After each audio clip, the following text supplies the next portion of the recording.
I yanked my pillow over my ears but still couldn't sleep. The groans and cries of pleasure were just too loud. Since I was visiting my 70-year-old uncle in his retirement village in the country of Oman, I never expected to hear such passionate lovemaking coming through the walls from couples that were 50, 60, even 70 years old, especially when I realized we were in a Middle Eastern country without a pharmacy on every corner. I looked over at my wife, who crossed her arms and glared at me. She asked me what I was already worried about. "Why can't you perform like that?" My cheeks burned with humiliation. Why couldn't I? I was only 48, for crying out loud. If I didn't find the answer, I knew that my sexual frustrations would shatter and destroy my marriage. Of course, that was before I learned about the silent male plague that hurts the sexual performance of virtually every man over 45 in the U.S. Way back in 1996, the EPA issued a warning that you probably never heard. This plague was damaging men's reproductive systems. But Western medicine ignored it, and today, over 20 years later, doctors are still ignoring it. You're probably asking, how could they ignore something so dangerous? The reason why will make you furious. Doctors think it's normal because it's so common. And in one way, they're right. The average American family is exposed to this plague 401 times every year. But while it may be common, it's not natural.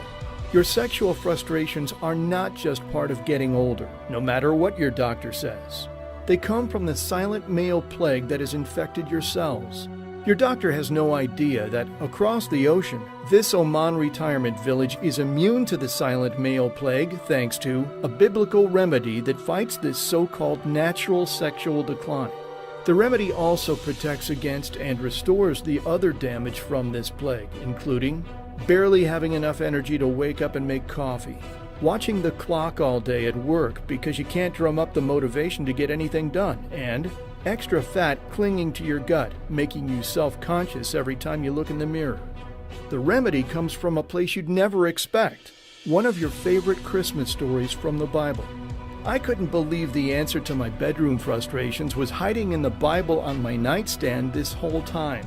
But what I really didn't see coming was that medical labs at Ohio State University and other top research facilities have scientifically shown that these ingredients protect men over 45 against this silent plague. I should also be honest and tell you right up front that night in Oman, I needed this remedy more than anybody. I felt fat, sluggish, and unmotivated all the time. My wife mourned for the old me. She didn't even know this new person I'd become.